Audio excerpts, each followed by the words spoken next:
This is not a film that sees conspiracies. It's not a film that mongers fear. It's not a film that blames bankers or politicians. It's a film that questions the systems we've created and suggests ways to reform them. Over centuries, systems have been subtly modified, manipulated, and even corrupted, often to serve the interests of the few. We have continually accepted these changes, and because man can adjust to living under virtually any conditions, the trait that's enabled us to survive is the very trait that has suppressed us. Most societies have an elite tries to stay in power. And the ways they stay in power is not merely by controlling the means of production, to be Marxist, i.e. controlling the money, but by controlling the cognitive map, the way we think. And what really matters in that respect is not so much what is actually said in public, but is what is left undebated, unsaid. For centuries, gatekeepers have manipulated our cognitive map. But in 1989, a computer scientist by the name of Tim Berners-Lee implemented the first successful communication between an HTTP client and server. The World Wide Web was born. It has since unleashed a tsunami of instantly accessible, freely available information. Just as Gutenberg's printing press wrestled control of the cognitive map away from an ecclesiastical and royal elite, today the internet is beginning to change governments, finance, and the media. We are at the cusp of change. But to enact it, we must first understand the things that have been left unsaid for so long. To do that, we need context from people who speak the truth in the face of collective delusion, because to understand something is to be liberated from it. The end of World War II, we had 50% of the world's gross domestic product. We were making 54,000 airplanes a year, 7,000 ships, et cetera, and we were the new Rome. And we recognized it and devised a power management scheme in the 1947 National Security Act to, we thought, manage it. And it worked fairly well during the Cold War. But we haven't done anything since, and I think that's another sign of our inability to grasp the new world, if you will.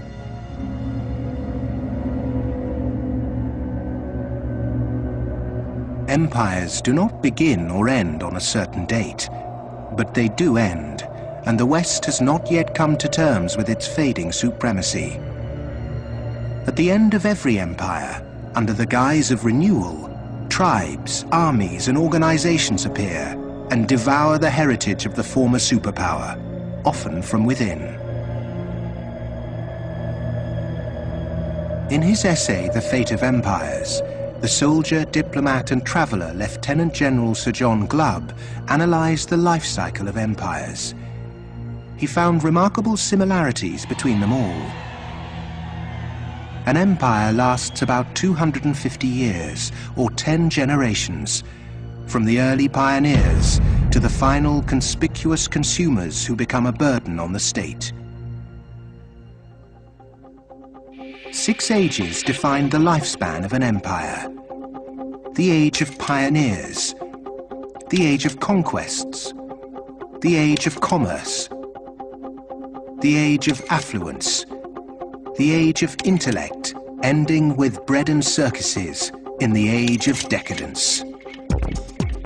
There are common features to every age of decadence.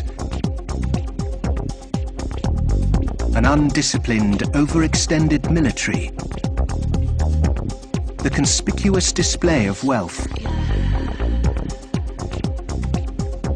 a massive disparity between rich and poor, a desire to live off a bloated state, and an obsession with sex.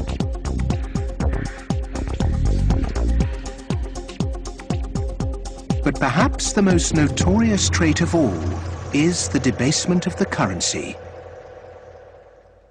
The United States and Great Britain both began on a gold or silver standard, long since abandoned.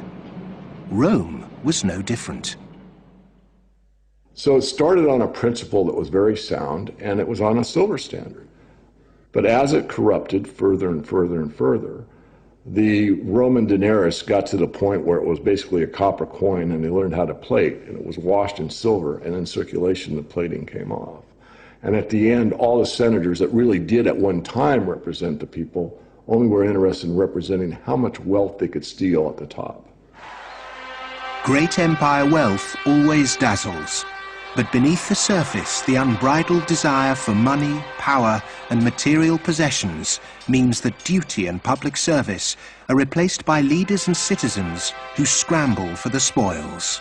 Historically, all the signs of the demise of empire are beginning to develop. Some are more trenchant than others.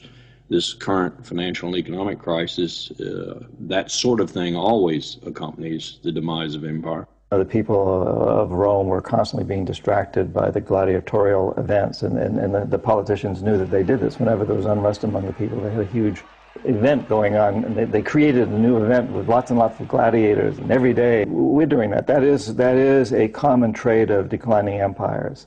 And so today in the United States, for example, you find a tremendous emphasis on all kinds of television programs that distract people from what's really going on. Sports is a big part of that, as it was in the gladiator times.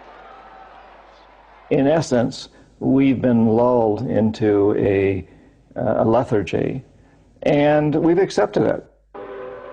Just as our sports stars today earn vast sums, so did Roman charioteers. In the 2nd century, one by the name of Gaius Appuleius Diocles amassed a fortune of 35 million sesterces in prize money, equivalent to several $1 billion today.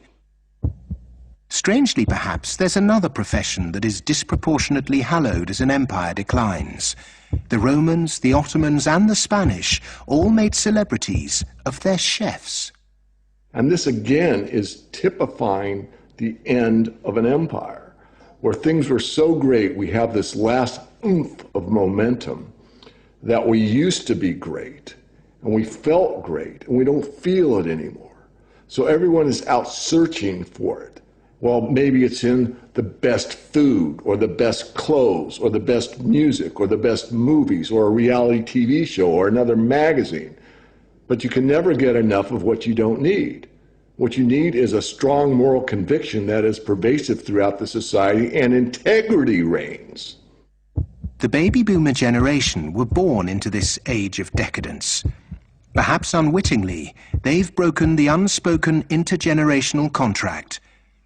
Through unfettered consumerism, spiraling house prices, and a desire for eternal youth, the baby boomers have squandered future generations' inheritance. My generation, the generation right after my generation, I think we forgot that little phrase in the preamble to our Constitution, which says, and our posterity. All of a sudden it became us, period. The baby boom generation, which I'm a part of, has gone and done the biggest misallocation of capital in the history of mankind. We have had cheap oil, or cheap energy is a better way to phrase it. We've had an abundance of ideas, and we have chosen a system and perpetuated it that is probably one of the worst ways to use the blessings that were bestowed upon us. And we are going to pay a price for that. Human beings are inconsistent and paradoxical. We hope for peace and immortality, but continually invent new ways to destroy each other. We're capable of the kindest, most noble acts and the most horrific atrocities. Human beings are complex creatures. I mean, for example, we're capable right now, at this minute, of acting in such a way as to make it likely, if not certain, that our grandchildren are going to face terrible disasters. And we're consciously acting to accelerate that likelihood, even though we all love our grandchildren. How can you be more contradictory than that? Why, with such brilliant knowledge on the planet, are we still struggling to distribute wealth fairly? How has the human race developed a flawed system of government and economics that serves the few at the expense of the many? And with such poverty in an age of plenty, why have we not had the will to change such a vicious social structure? Greed is the fundamental kind of ingredients for the immoral economy. The problem is not that there is not enough in the world. People say that there's a poverty, we have to create more wealth. There is enough in the world for everybody's need, as Mahatma Gandhi said, but not for anybody's greed. But is it just greed, or does it go deeper than that? Is the problem systemic? As a civilization, we've obviously had a great run. We've done very well. We had the Industrial Revolution. We survived that. We built a lot of modern military technology. We've survived that so far. We built a banking system, and we're still struggling with that part of it. But you know, we've had a good run. It's kind of like when I was working on Wall Street for 7 years. I had the experience some people would have, let's say, working at a meat processing plant. They become vegetarian. You know, you work on Wall Street and you see how these banks like Goldman, JP Morgan, these other banks make money.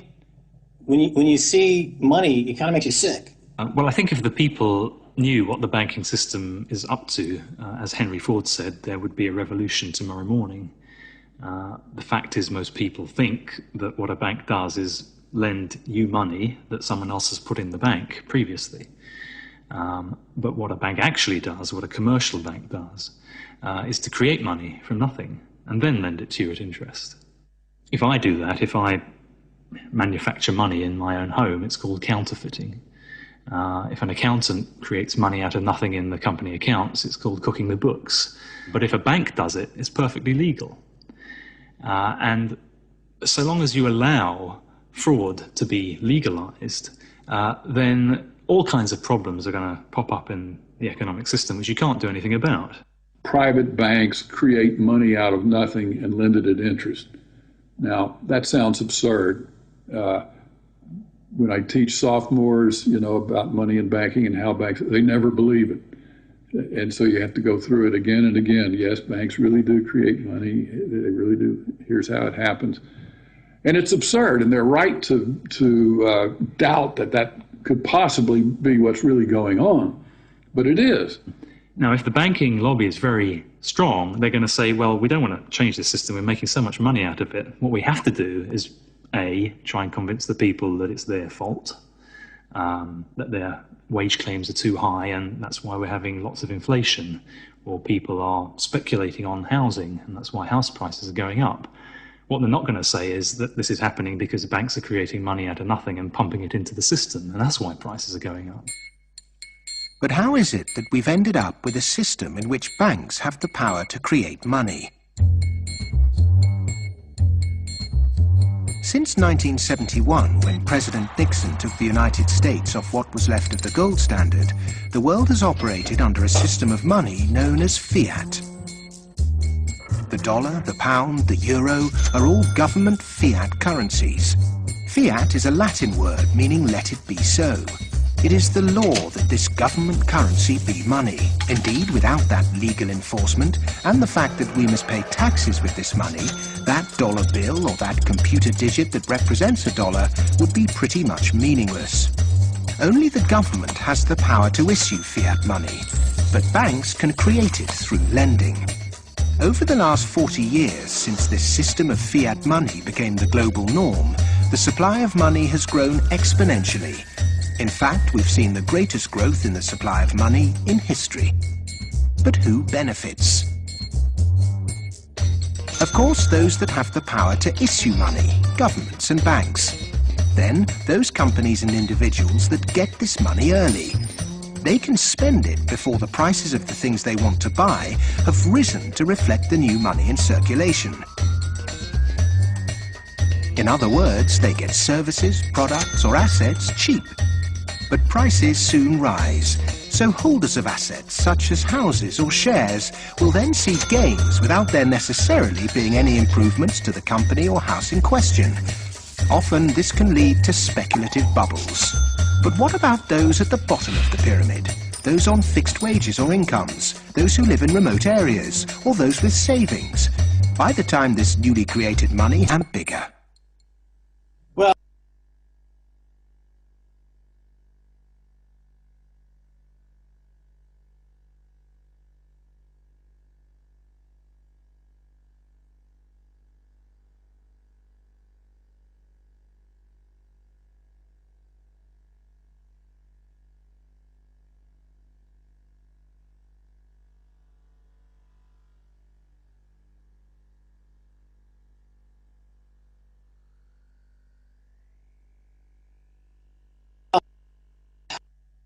When you get off the gold standard and you go into a fiat money currency, combined with a fractional reserve banking system, you end up compounding debt faster than you can ever possibly produce to support that debt. So eventually you're going to find yourself back into debt slavery.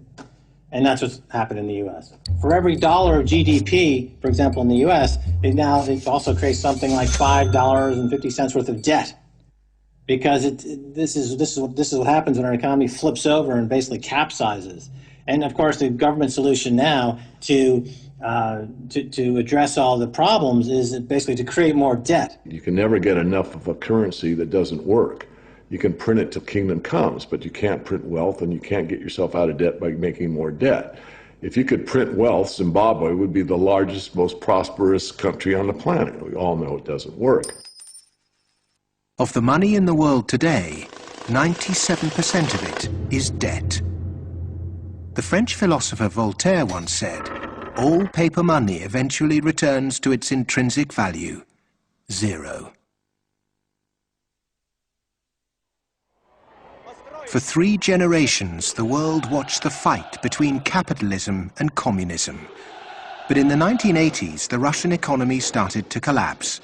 The Soviet Union capitulated, and so-called capitalism reigned supreme.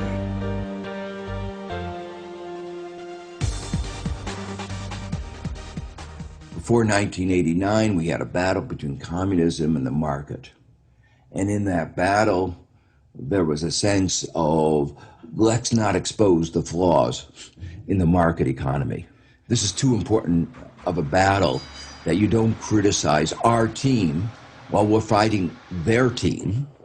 And their team, associated with authoritarianism, with a failure to deliver well-being to their society, it was very clear that if you had to choose between these two, which was better? Communism failed first for various reasons.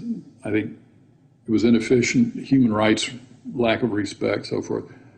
So capitalist West has been continuing in a triumphalist mode, thinking, our adversary has failed. That means we're doing everything right. Both systems are trying to do something which is fundamentally impossible, grow forever. And they're both going to fail. One failed first. Capitalism's going to fail later, or it's failing now. America right now is in a very interesting position because in the past 200-300 years of its history, it's a culture and country which has almost always existed on the assumption that resources could be expanded. If there was a problem, you always try to deal with it by expanding the pie. Go west, young man. Make the pie bigger so that everyone's got a bigger piece. Now it's faced in a world where possibly resources are beginning to be more constrained and where it's going to have to divide up that pie and inflict pain on people. And that's something which it is not well prepared for. How has the country moved so far from the intentions of its founding fathers? How has the American dream become so distorted? Over the last 30 or 40 years, capitalism has taken this extreme form. And a lot of it goes back to the economist Milton Friedman from the Chicago School and Ronald Reagan and Margaret Thatcher and others buying into these policies that really encourage people to take on huge amounts of debt, encourage privatization, smaller government supposedly, although bigger militaries, so actually the government spending goes up. Deregulation, getting rid of rules that govern the people who run our institutions, especially our corporations. It's as though we suddenly are supposed to believe that the human beings who sit at the top of corporations don't need to be regulated. They're some sort of gods. Milton Friedman, his protégés the Chicago Boys, and the neoclassical ideology beat the classical approach to economics and became the framework for what we today call capitalism. There are two main competing economic approaches which determine how we humans manage the world and distribute wealth. These are the classical and neoclassical schools. The classical school favours less government interference, more personal autonomy, and recognises that humans cannot function without natural resources. The neoclassical school, which has a more dismissive view of natural resources, thinks government should rule the economy, solve social problems, and leave the free market to look after the distribution of wealth. The neoclassical school emerged around 100 years ago due to vested interests' desire to protect their assets. This meant that neoclassical mathematical models and assumptions were divorced from reality. They're based on what ought to be, instead of the classical models which are based on what actually is. It's these neoclassical models, which favour large corporations, that have been used to legitimise the financialisation of the global economy. Championed by Ronald Reagan and Margaret Thatcher, neoclassical economics still dominates policy making today. The Reagan Revolution, as we call it in the United States, obviously the Reagan-Thatcher Revolution, if you think about it more globally, was a big change in power structure and a big transfer of opportunity and wealth. Now, it's not that the poor gave it to the rich. It was a transfer within the well-to-do, so that the financial sector in particular, in the United States, for example, but also in the UK and some other places, became vastly more profitable, and wages in that sector went up a lot. I mean, we focus on bonuses, but it's also base salaries went up a lot, overall compensation. So there's a transfer from the non-financial part of the economy to the financial part of the economy that actually is unprecedented as far as we can see in any of the available data to us. And I'm talking about all of recorded human history. In 1932, in the aftermath of America's great stock market crash, a piece of legislation was passed to protect society. The Glass-Steagall Act was introduced to separate ordinary high street banking from investment banking. 67 years later, in 1999, under the influence of Treasury Secretary Larry Summers and his predecessor Robert Rubin, President Bill Clinton repealed the Glass-Steagall Act. Once again, banks could take ordinary depositors' money and speculate with it on virtually anything they liked. Wall Street has become a very particular type of casino. And it's unfortunately not the kind of casino they have in Las Vegas, which is, perfectly legitimate form of entertainment. It is a casino that has massive negative repercussions on the rest of society. So it's not just losing your money on a few wild nights. It's about the way in which those organizations lose their money, impacting the whole of society, leading to a massive loss of jobs. This unfettered gambling pushed the entire global financial system to near collapse. With balances and debt obligations larger than the GDP of entire countries, the banks had become too big to fail. The West was unprepared, and bankers met their reeling and disorientated governments. You have to bail us out. We need money. If you don't give us the money, the whole thing goes down. And what are you going to do with millions and tens of millions of people who have lost everything in their bank account? You will have a revolution on your hands. So fork over the money. Borrow the money, create it out of nothing, and give it back to us, and so that we can face our problems and not go under, or otherwise. And this is what Mr. Hank Paulson did in the U.S. Congress. He went there one day and he told them, well, look, we need $700 billion, and we need it now, or else. Is this system we call capitalism really capitalism? In a capitalist system, government is supposed to be small.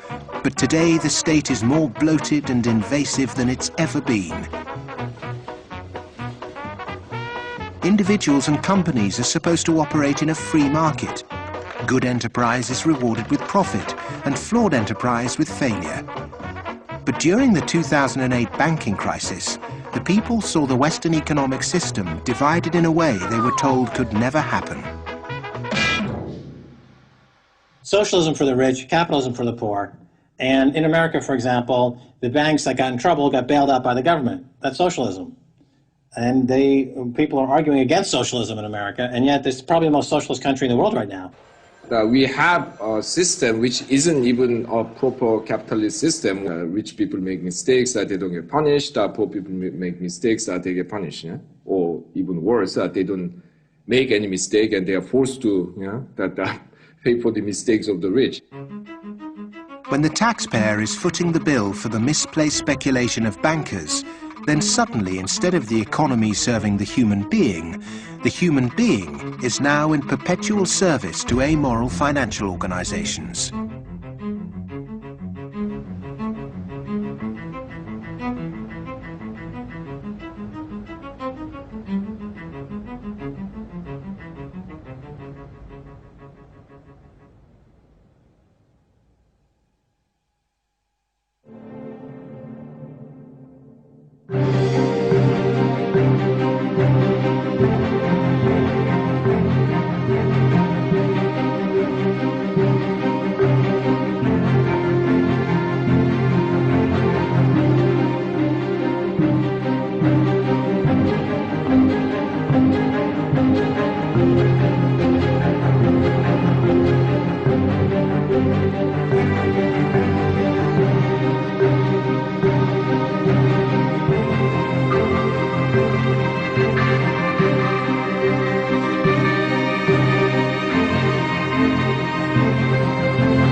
It was the head of the Federal Reserve Bank, Alan Greenspan, who after 9/11 slashed interest rates to encourage lending.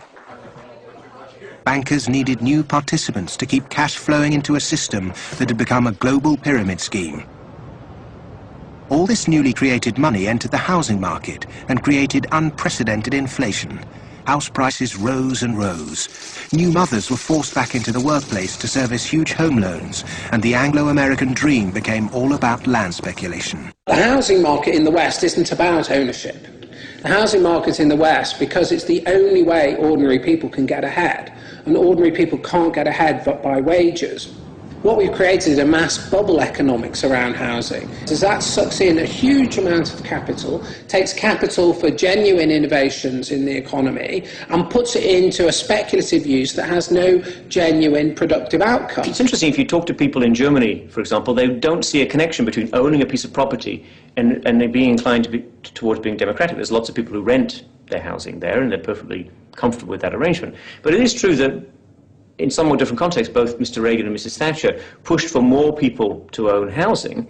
And actually, this is part of the problem, because if you push people to buy housing before they're ready, and if you push very dubious loans on them, and they don't understand what they get themselves into, you can have huge adverse repercussions, exactly what led to, in part, the subprime housing crisis in the United States. That's not anything to do with democracy, that's just a bad economic idea. The breakthrough that occurred around the year 2000 in the United States was when bankers found out that the poor are honest, and they realized that if you're poor, if you're not rich, you have a different set of values, and you think that a debt is a debt, and it's something that has to be paid, and that people will try to pay the debts that they're stuck with, even if the debts are not valid, even if the debts are much more than they expected, even if they really can't pay the debts. The lending and banking institutions, when they drew up contracts with interest rates, with flexible interest rates, I think they knew in the beginning that these problems were going to come back later on, where folks weren't going to be able to afford the mortgages as the interest rates increased. They put a lot of people in situations where they were taking food out of refrigerators, taking kids out of higher education. They're not able to afford college anymore, and it is making a really, really bad situation worse. The banks engaged in what was a criminal conspiracy to charge more to the blacks and Hispanics. The banks got together, backed the Bush administration, to block the state prosecutions of racial lending in order to exploit and charge more to the minorities. These are loans which were made by one of the major lenders in the city and in this country, Wells Fargo, in which Wells Fargo targeted minority communities in the city, put borrowers into loans that they could not afford, put borrowers into loans that were of the subprime variety, therefore more expensive and less advantageous to the borrowers. Hiding predatory lending practices in the small print of complex financial products was only ever going to enrich one set of interests. Many of the communities in which African Americans live in the city were establishing momentum. There was development activity that was occurring. We were seeing signs of vitality in many of these communities, and the results of the Wells Fargo foreclosures and the subprime lending practices of that lender and others has significantly impaired that progress and brought it to a halt. What happened in Baltimore is just one example of what is happening all around the world. One way to frame this injustice is by branding it a race issue. But when we look really closely, we can see that there is something at play here that transcends race: profit. The financial sector has acquired enormous power, partly through political contributions, so buying favors, but mostly through ideological control, convincing people that finance is good, more finance is better, and unregulated finance without limit is best. And that is really the cornerstone of this, what we call in the United States, the Wall Street-Washington corridor. It's not a reflection of good democracy when a company, a group of companies, an industry, says our interests are more important than the national interest. How can that happen? It's very easy. That's the role of campaign contributions, lobbying, in America's political structure. We have a flawed democracy. There's an advanced oligarchy in the sense that its main mechanism of control, if you like, is through convincing people that you really need, for example, the 6 biggest banks in the United States in the particular form they exist today, with a very light level of regulation. And if you don't have them, if you try to change that, all kinds of awful things will happen. And this is not really blackmail. I mean, it sounds like blackmail, but they convince you it's not blackmail. It's just, that's the way the world is. There's nothing you can do about it. Oh my goodness, you just have to cooperate with them. It's very clever. The Fed is essentially the lobbyist for the commercial banking system. When you say you want to turn regulation over to the Fed, you're saying the financial sector and Wall Street should be self-regulated. And the Wall Street has veto power over whoever is going to be the head of the Federal Reserve. As long as you give veto power over the regulators to Wall Street, as long as you pick the bank regulators from the banking industry itself, you can forget any thought of calling it regulation. It's deregulation, and to call it regulation instead of deregulation is using Orwellian doublethink. Democracy is government by the people. Plutocracy is government by the rich. In a typical plutocratic state, economic inequality is high, social mobility low, and because of continuous exploitation of the masses, workers find it nearly impossible to climb out of poverty. The equal voting rights movement in the early 20th century abolished a system where rich people had more votes than poor people. But today, lobbying has put pay to that and reduced the American political system to a mere clearinghouse for the concerns of the rich.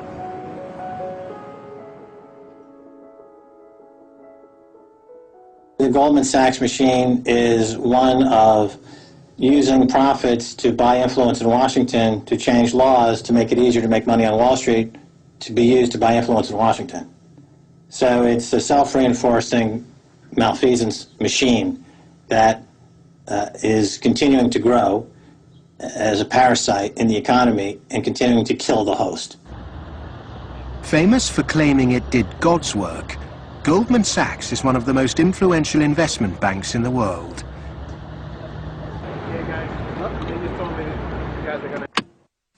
Goldman Sachs are extremely efficient at what they do. Their task is to make money.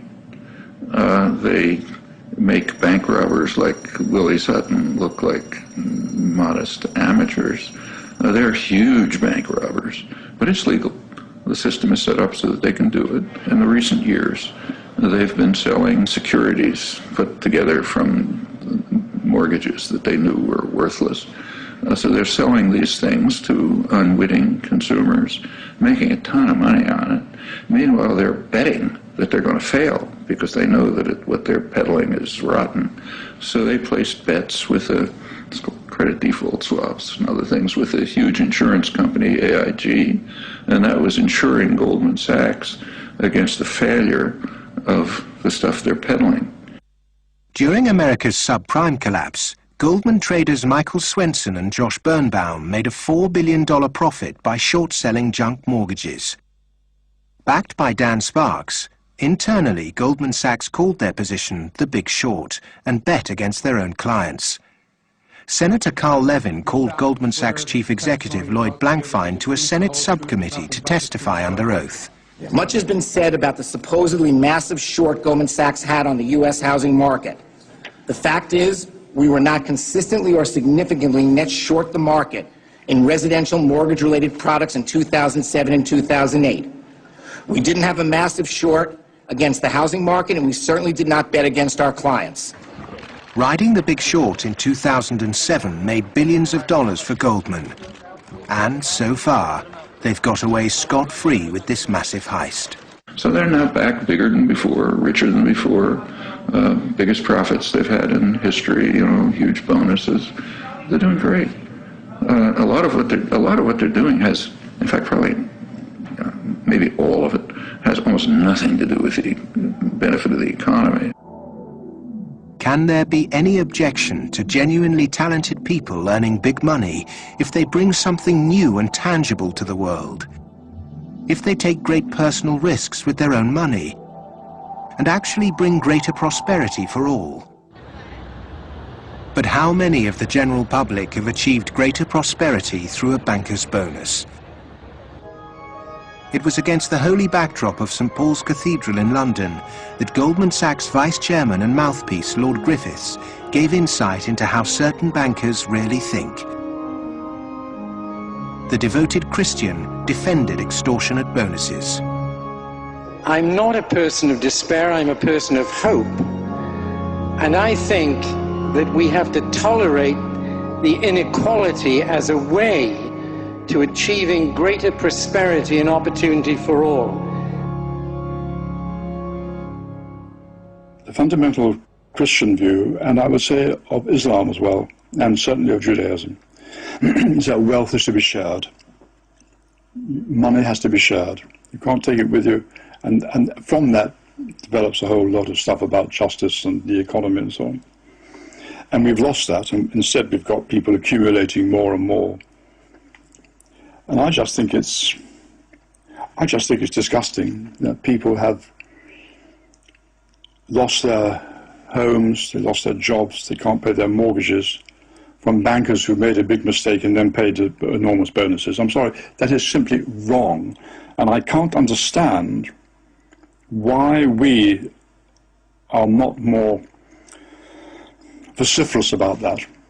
When rich people tell you that they specifically have to be rich through these egregious rip-off mechanisms, that's just self-serving propaganda, and it should be disregarded. It is true that when you organize human society, some people get ahead and some people struggle. That's a natural mechanism. But saying, oh, we've got to have inequality, therefore Goldman Sachs must be organized along the following lines, that's a complete non sequitur. At what juncture, at what point does morality enter into the economic calculus?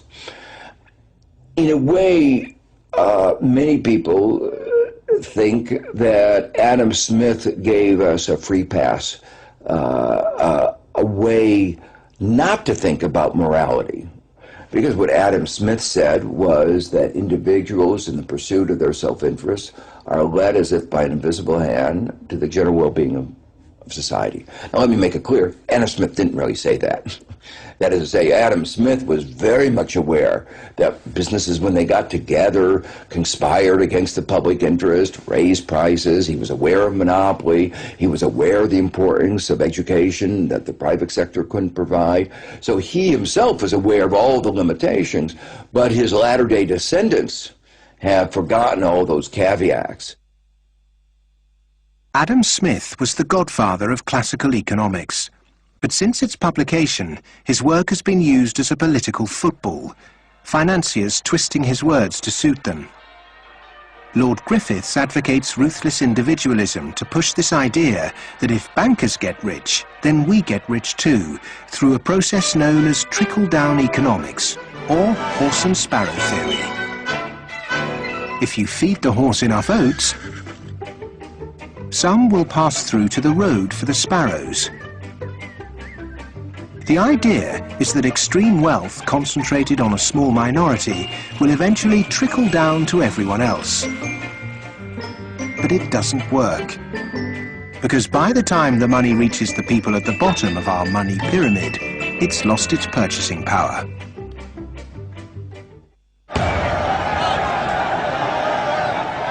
But the public are now confused as to why our political leaders have allowed this to happen, and quite naturally now ask why. Because our political processes are badly flawed. They're badly flawed because of the dependence on lobbyists, on campaign contributions. So that's why, my view, and a view I think of a lot of people, is that we have to restructure our political processes to give more voice to the ordinary citizen and less voice to the interest group, to the moneyed groups, to those who have taken such a large role in shaping our tax code, our regulatory regulations, and so forth.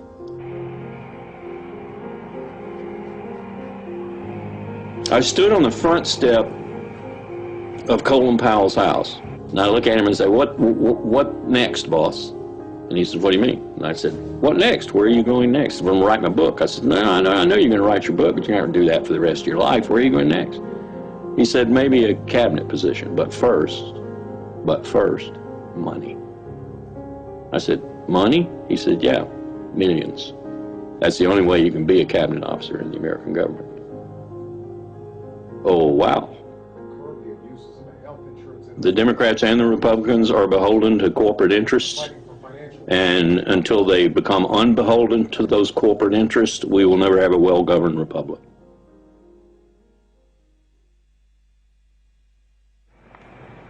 The inherent iniquity in our system of money, banking and politics has not just had consequences domestically, but also on a massive scale globally.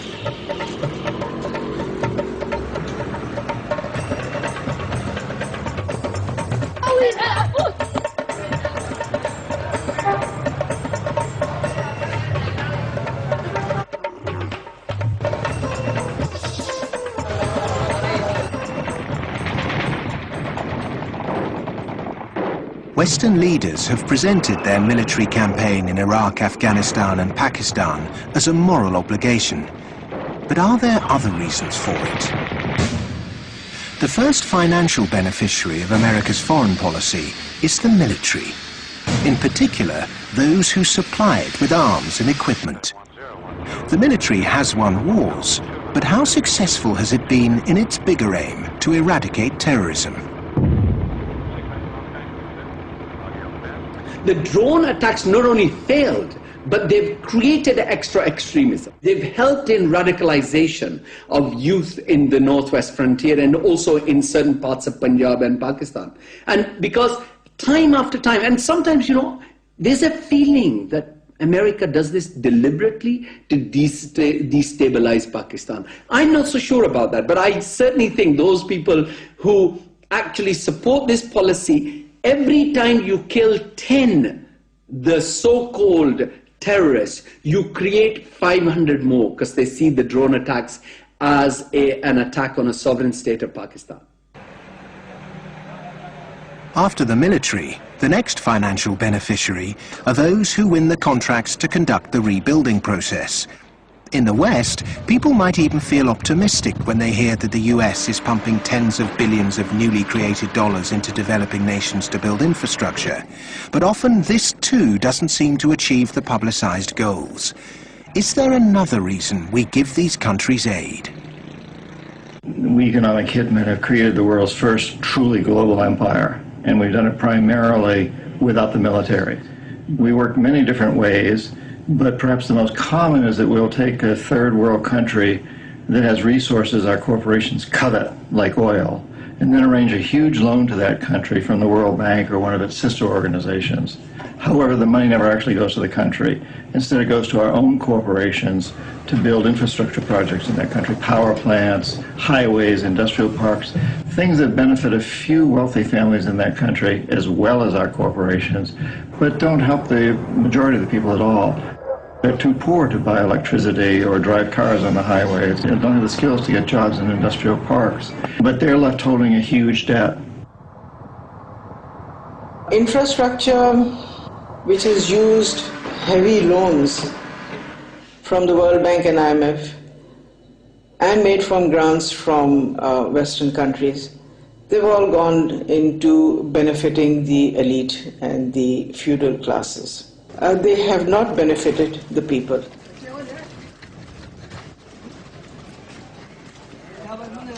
The masses have very little already. So those landlords who have the infrastructure and who are going to make money because of the infrastructure that is built through their roads, they will prosper. But the ones who don't have any resources, they've not had jobs, there isn't an economic activity for them in terms of manufacturing goods so they can sell and they can also prosper. When you don't have that, what do? They resort to joining the Taliban because they see the enemy coming in and taking away what little bit they have. President Obama, I understand, wants to invest $7.5 billion in Pakistan's infrastructure to alleviate poverty and, take away all the divisions and all the anti-American sentiment over here. Whatever his reasons are, we can do without it. In fact, it's the worst possible thing he can do. This kind of help is actually going to be a hindrance. It's just going to make matters worse. It will bring this contrived war and terror into our rural areas. How much of US foreign policy is genuinely altruistic? And how much is it influenced by the banks and corporations that profit so tremendously from it? America's evangelism of democracy is riddled with contradictions, not least of which this idea of promoting democracy at the point of a gun, or opposing regimes which are democratic but not in the way that America wants. So too, this idea that America has been promoting free market capitalism has also been riddled with contradictions, because the reality is that American firms tend to make most money when countries are at the cusp of change, certainly American financial firms, and in a sense they want markets that are changing structurally but not too free and too transparent, because they make money when markets are a bit opaque. Is it any wonder developed nations are fighting in underdeveloped countries when so many are making so much money out of it, without ever really having to face up to or even witness the consequences of their actions? So what if 5 million kids died in Africa because of debt last year? I got a bonus of £1 million, and if I have that conversation, I've had it with some bankers who've been in the business a long time, and they listen politely, very polite, very charming, and at the end they say, well, Tariq, it's lovely meeting you again, and they go back to the office and do another loan deal for Tanzania or something. I've known a lot of terrorists, quote unquote. I've met them, I've interviewed them for books, I've known them since I was an economic kid, and I've never met one who wanted to be a terrorist. They all want to be with their families back on the farm. They're driven to terrorism because they've lost the farm.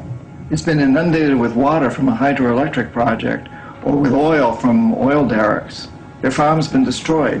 They can't make a living for their kids. Or in the case of the Somali pirates, their fishing waters have been destroyed.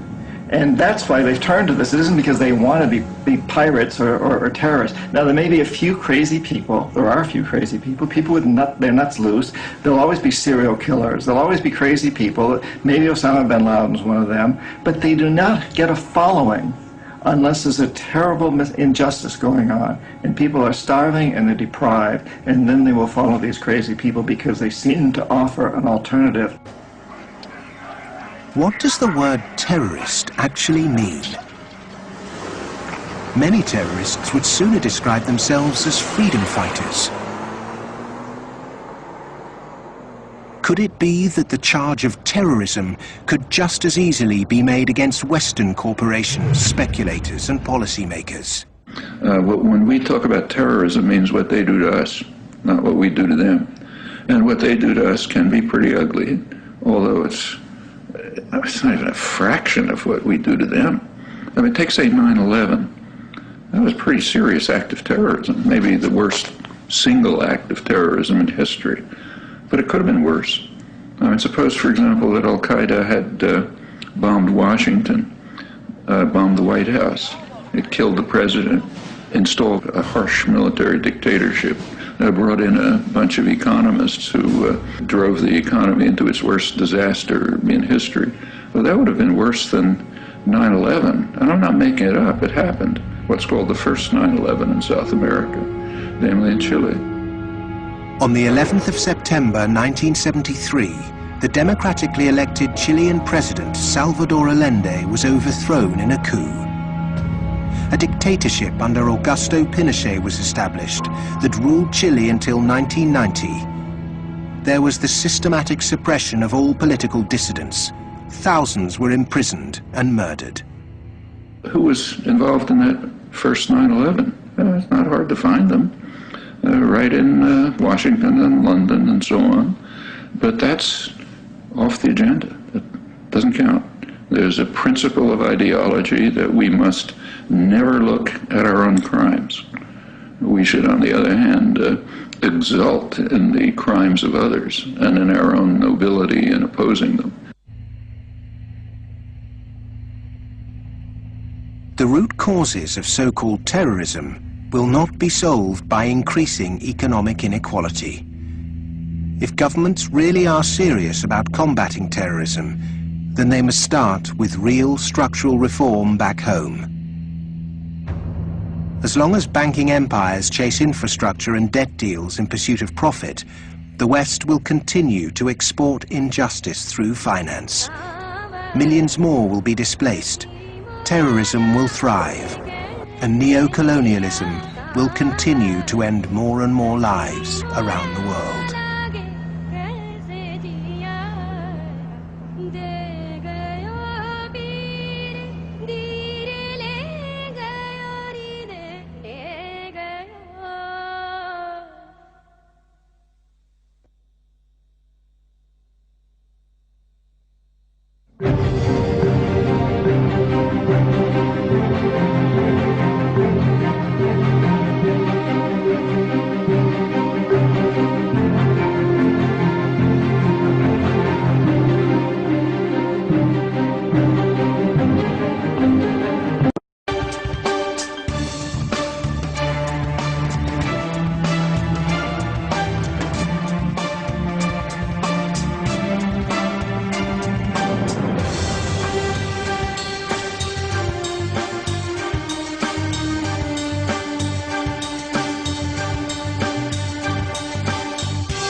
what's happened is that we have moved from a relatively empty world to a relatively full world. That is, empty of us and all of our stuff to now full of us and all of our stuff.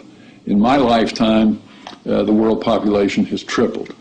And the populations of other things, of cars, houses, boats, all these other things that put a load on the environment too, just like human bodies, those have vastly more than tripled. So the world is very, very full of what we might call man-made capital. And it's becoming more and more empty of what used to be there, what we might call natural capital. We are the first generation, we in the rich developed world are the first generation to have got to the end of the real benefits of economic growth. For hundreds of years, the best way of raising the real quality of human life has been to raise material living standards. And that's what's driven the huge rises in life expectancy and increases in happiness and other measures of well-being. But all those have now come detached from economic growth. The paradox is the more we grow, the more poverty we create. Our self-interested economic system seems to be continually missing a trick. So as we keep plundering the Earth's natural capital, is it time to rethink our Western definition of progress? Just like the baby boomers' failure to look to the next generation, our outdated competitive mentality for a world of depleted resources could have devastating consequences. Our economic setup encourages one-upmanship, competition and comparison, whereas the progress humans have made over millennia has been largely based on cooperation. In any species, in almost any animal, there is always the potential for huge conflict, because with any species, all members of that species have the same needs, so they might fight each other for food and shelter and nest sites and territory and sexual partners, all that kind of thing. But human beings have always had the other possibility. We have the possibility to be the best source of support and love and assistance and cooperation, much more so than any other animal. And so other people can be the best or the worst. You can be my worst rival or my best source of support. In a progressive society, to meet our common economic, social and cultural needs, we must move from globalization to localization. The benefits of a communal sense of fellowship, responsibility and purpose in a life driven by production, not consumption, would lead to happiness and satisfaction. Indeed, we must ask, have our modern consumerist lifestyles made us happy?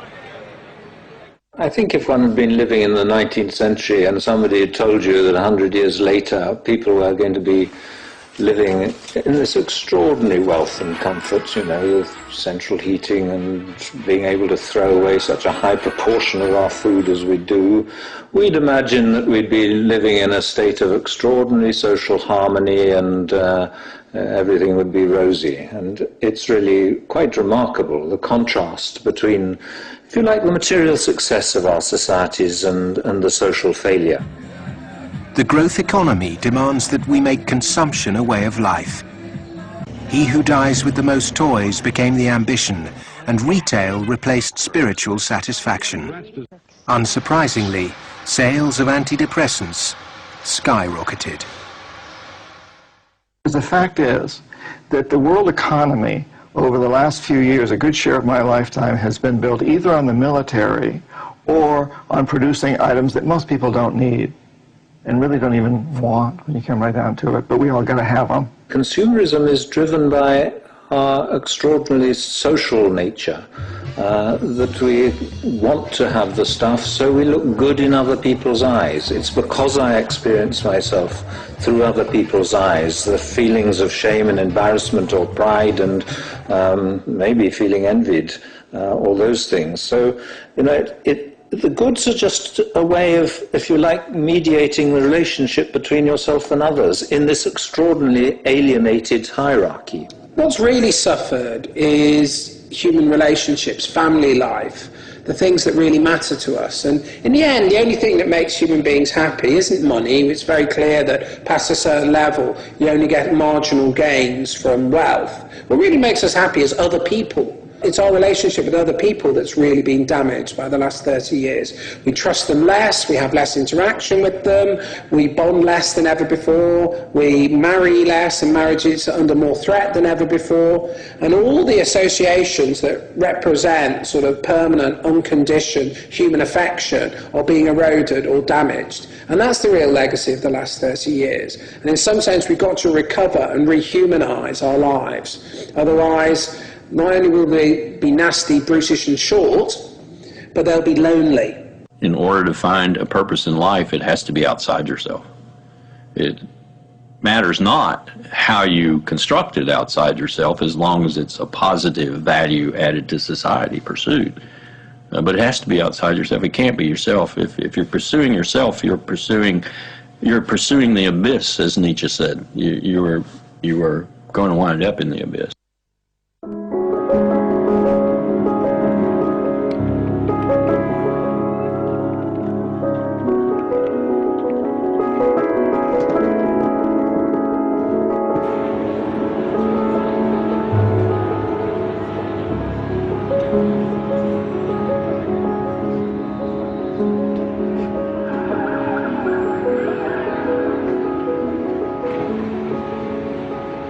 One of the most powerful cultural frameworks that shapes the way we think today in the West is the Hollywood film construction. And it follows a particular cultural pattern in that there is a beginning, there is a middle and an end, there is drama, tension, there's resolution, there's usually a goodie and a baddie, and there's usually a story told through the medium of human beings.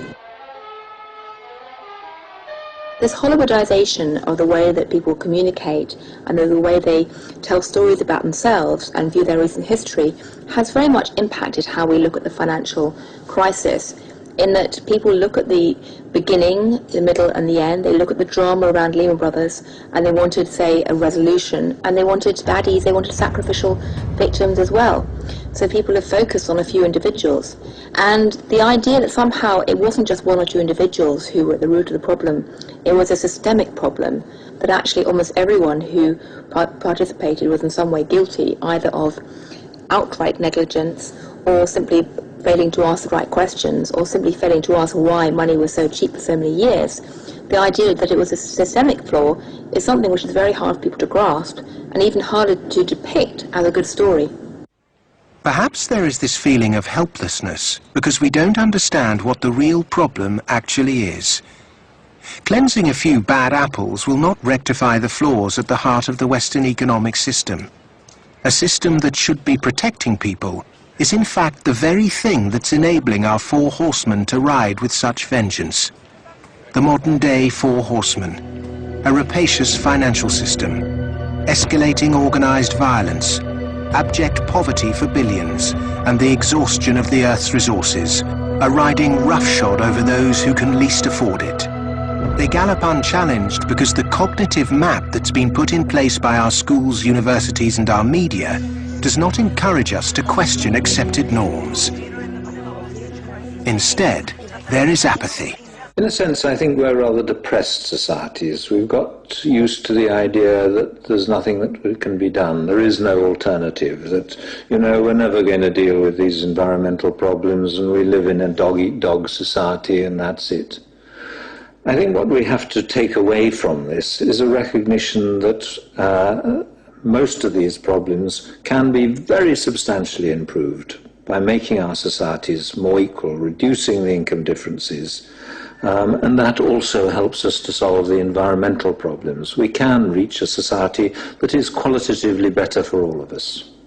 Well, the apathy is sort of engineered because you don't have any discussion of this in the public media. Hardly by surprise, the public media are owned by the real estate and the financial interests, and they're not going to explain to people the integration between the financial, insurance, and real estate sectors, the FIRE sector. There's this disinformation going on, passing the buck, denying what the real driving factors are. All of these are common strategies. In fact, even in education, you can see that banks have helped to set up universities. They've funded them. They fund think tanks, they have educational foundations, they own newspapers. All of this stuff is going on as a kind of propaganda exercise so that the people don't actually work out what the problem is. Well, you should not assume because you don't have a background in economics or in law that these issues are somehow too complex for you. They're not complex at all. It's very simple. It's about power and it's about democracy. And you understand that just as well as I do. One source of this disinformation is the neoclassical school of economics. These economists and academics have been successful in convincing the world that their models were gospel. But just as Gutenberg's printing press was revolutionary in the 16th century, today we're at the dawn of internet enlightenment, which will remove the cloud of ignorance upheld by academic and media gatekeepers. Education can be a form of mass mind control, and it's astonishing that today neoclassical economics continues to be taught in all Ivy League universities. I do get letters from students in economics departments at other universities. They're into some graduate program or something, and they say, oh, I just read such and such that you wrote, and this is the kind of thing that interests me. I'm stuck in this program here in which, I can't even talk about any of that. What's your advice? What should I do? What they're teaching you is what you're going to have to oppose. A lot of it. I mean, some of it's useful. But so some of it's useful, go ahead and learn it. And the other reason for learning the rest of it is know your enemy. An individual might not be able to change the system, but they can change themselves. If we're not offered proper education, we must begin our own. And a good place to start is to become reacquainted with the classical economists, and with something that so few question, but that affects us all, our system of money. If the monetary system of the world is not reformed, then we are headed towards the end of industrial civilization. I won't say that we're going to the end of humanity, but it's just going to be an absolute collapse of our world as we have known it, because it cannot function on fiat money. And none of those who are responsible for this want to admit it, but that is the fact. The fiat system of money is a man-made law, and it's been abused. Is there a form of money whose law is not set by man? When you look at natural law and gold, I sort of describe gold as being a natural form of money. All of the gold that's been mined throughout history still exists in its above-ground stock. It's about the size of 2.5 Olympic swimming pools if you put all that gold together in one place. And the key is that this above-ground stock of gold grows by about 1 3/4% per annum, which is approximately equal to new world population growth, and is approximately equal to new wealth creation. So as the net result of this is that you have this very good consistency in gold's purchasing power over long periods of time, because the supply-demand equation is very much in balance. To achieve human liberty, you really need to have sound money, and gold is the only way to do that, because only gold is outside of the control of politicians. With modern man-made monetary processes, a chronic excess of debt has built up at every level of society. Debt is now regarded as normal. It isn't. It's a form of slavery. But how much do we question our debt? And what should we now do about it? The classic example, most recently, of a debt cancellation was the German economic miracle in 1947. The Allies canceled all domestic and international German debts, except for the debts that employers owed their employees for the previous few weeks, and except for a basic working balance that everybody was able to keep in the bank in order to buy food for the next few weeks or so. Essentially, you would follow the 5 or 6 pages that the currency reform of 1947 did in Germany. You would start with a clean slate. That means that everybody would own their property free and clear. And the problem here is that you'd wipe off the savings that are the counterparts of that. That actually would not be such a bad thing if you look at the fact that the wealthiest 1% of Americans have concentrated an enormous amount of wealth in their own hands, more than at any earlier time since statistics have been kept. Our system of taxation also needs addressing. Currently, we're taxed on what we produce. Perhaps it would be more progressive to tax what we consume. How many American people realize that the Founding Fathers never intended Americans to be taxed on their labor? In other words, they weren't meant to pay income tax. The tax system that was exported from Britain, a relic of colonialism, has duped the world. The most important element of a tax system is to do what everybody expected to be done in the 19th century, and that is to base the tax system on land taxation, on the free lunch of land value, and on what John Stuart Mill called the unearned increment, the income that landlords made in their sleep, as he put it. Who made oil in the ground, coal or iron ore? These are things which are not the products of human effort. Of course, extracting them is, but their existence is not. And so the rents from natural resources are a wonderful source of taxation. Nobody made them, and when you do tax them, you cause all of us to use them more efficiently. So this seems like really the excellent thing to tax, rather than labor and capital. This tax system, advocated by all the classical economists, would begin to address global poverty, as it would allow citizens in developing countries to keep their resource wealth. In developed countries, it would begin to address our housing and debt crisis, and unleash the kind of entrepreneurship needed to refloat our economies. Perhaps we should also resurrect another timeless principle for workers that was promoted during the Industrial Revolution. Well, the idea that people who work in a plant ought to own it is just deeply built into working class culture. So right around here at the early Industrial Revolution in the late 19th century, the working people simply took for granted that, yes, of course, the workers should own the mills in which they work. Anything else is an attack on our fundamental rights as free citizens. They also took for granted that wage labor is hardly different from slavery. It's different only because it's temporary, and then you can be free. One of the ways you can be free is by owning your own plants. That was not an exotic view. That was Abraham Lincoln's view. In fact, it was a principle of the Republican Party in the late 19th century.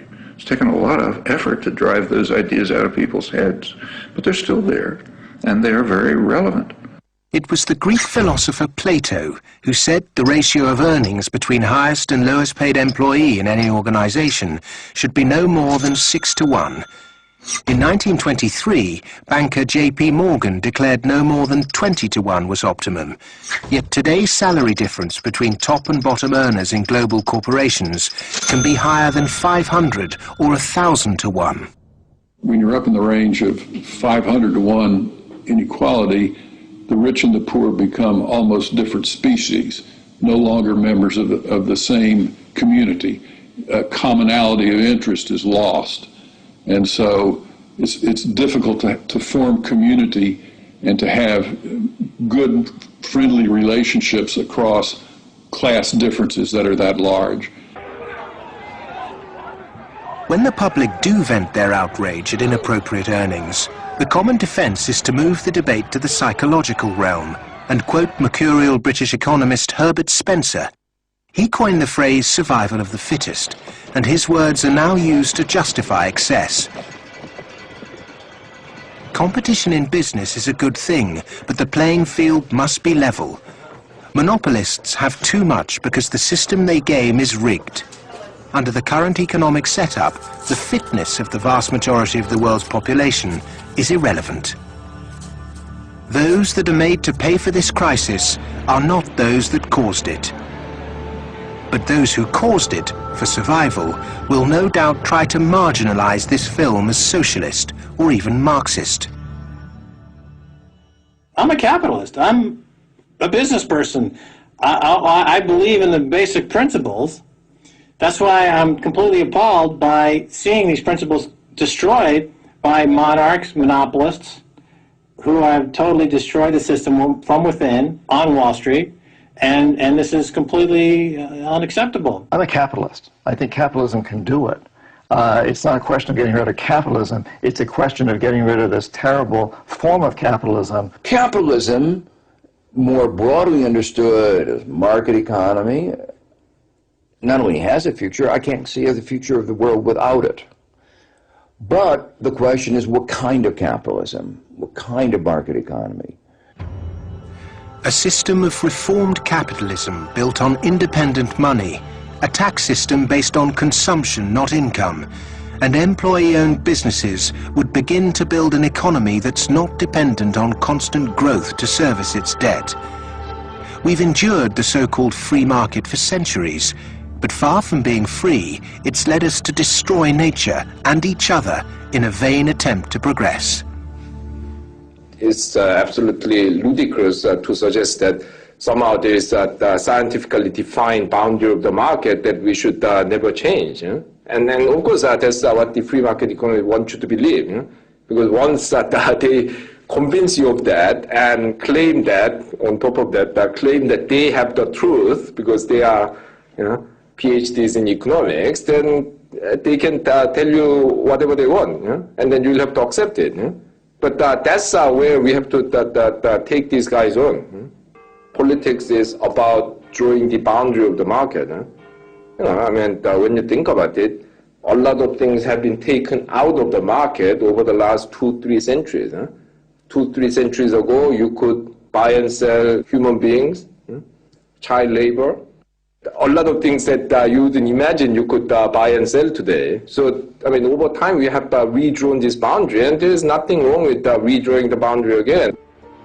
The breakdown we saw in the Great Depression and witnessed again at the beginning of the 21st century occurred because in the name of growth, much was taken out of the system by those who contribute very little. Multinational corporates and banks will always want to grow without having to compensate those people who actually do the work to produce the surplus. In the past, every time too much was taken by those who contributed little, people rose up to halt the violent practices enacted by a tangible enemy. Today, the question is, with such a formless enemy pervading every element of our economic and democratic process, can it be done again? Of course it can be done again. Look, it's a cycle. We're not debt peons, but maybe rats running around a little wheel in somebody's big cage somewhere. The finance rises, finance becomes organized, you make a lot of money in banking, it's easy to go out and buy politicians, but the essence of democracy, the essence of American democracy, is this is a repeated confrontation, a repeated showdown. And in the 1830s, Andrew Jackson beat the second bank in the United States. In the early 1900s, Teddy Roosevelt beat J.P. Morgan and John D. Rockefeller. In the 1930s, Franklin Delano Roosevelt, FDR, beat everyone from Wall Street. And now we have to do it again. The one single thing that makes me optimistic rather than cynical, pessimistic, is my students. First, I do not see the desire to go to Wall Street amongst them. I see the opposite. Second, I see a disdain amongst them for people who are motivated. Not just they don't want money, I see a disdain amongst them for people who do just want money. The crises we face today are created by humans. And what is created by humans can be changed by humans. So we are all capable of transforming our world. Revolutions are philosophical. Getting organized and preventing the culprits camouflaging the real problem means it's possible to embark on a bloodless revolution against the violent organizations and barbaric leaders who've trashed the economy. Central banking, rigged capitalism, land speculation, income tax and neoclassical economics have corporatized democracy, stunted progress, perverted the course of human destiny and compromised the future of this planet. If these issues aren't addressed, then the next implosion will be on a scale unimagined.